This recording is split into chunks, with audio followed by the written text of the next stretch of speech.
some lessons that I've learned while making our short film in university in 2024 called Philippa. I just want to mention that these tips are specifically tailored to art department because I was the production designer for the film. So the first thing I want to mention is the feast that we had in our film. Nobody was actually going to eat the food. I know there is a scene where it looks like they're eating, but they're actually not really eating. I knew we had a really low budget. I was really hoping to get the food for free, so I was going around asking restaurants and grocery stores, coffee shops, bakeries, all of those kinds of places in our area.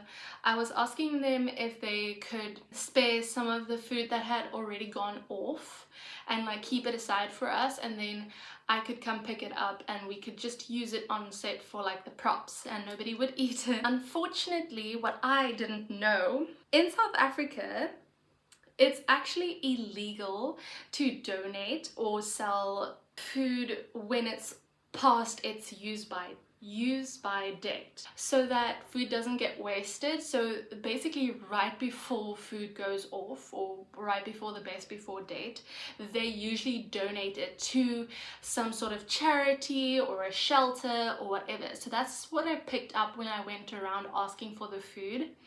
And they basically said that it is illegal for them to donate food to us that's already expired, and because they have all these like deals with charities and things, they couldn't give it to us because the food's already been allocated to another charity. Which, I mean, it's great that the restaurants are not wasting food, but it kind of sucked for us because then I ended up having to buy like a whole feast of food.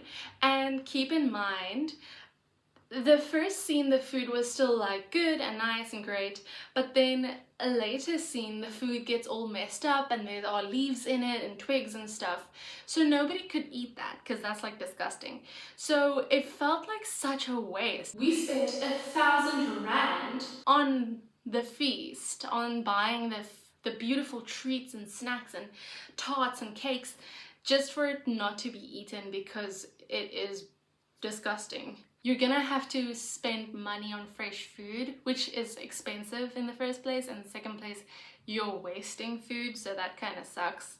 Unless obviously the food isn't being destroyed like it was in our film and people can eat it after. Although if the food's been used for a few days sitting out for like 12 hours at a time, I also don't really think that's a good idea. So that's definitely something to keep in mind.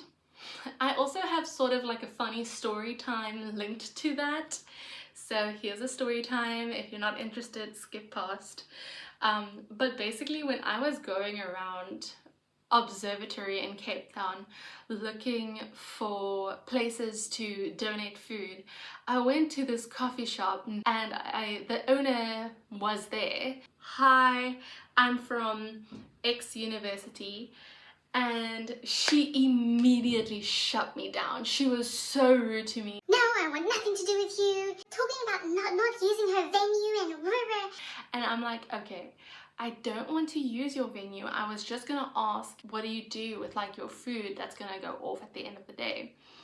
And then she was going off at me. No, she gives it to the car guards outside. How dare I ask? And I'm like, okay, lady, like if you're a student going around asking for anything from anybody, just have a thick skin. Then this is a more practical tip, I'd say. During the shooting of Philippa, we had candles all around, and some of them were LED candles. Like anywhere that I felt was like hazard, like people are moving a lot or there's like drapery or whatever, I put the LED candles.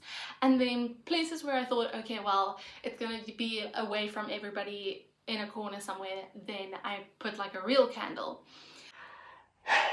But guys, I didn't realize that I was putting a real taper candle very close to the ceiling. We shot there for 12 hours with the candles burning and whatever.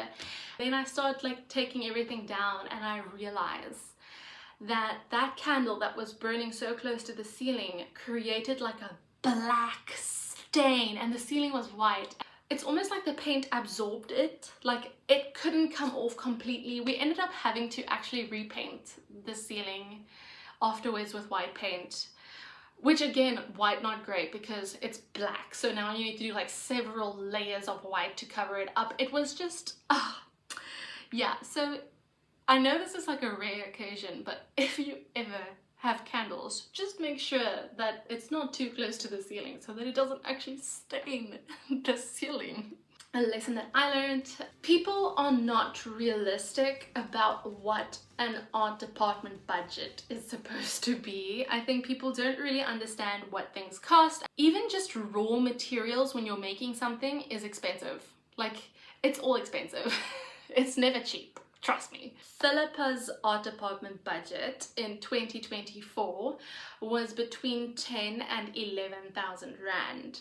And if you look at what we actually achieved, that is nothing. Because we had the rose walls, we had those portrait frames, the paintings themselves, the candle holders with the candles. We bought those candles. We had the feast. We had the ballroom set up with the golden vines that we bought. Tooth jars were also just toilet paper.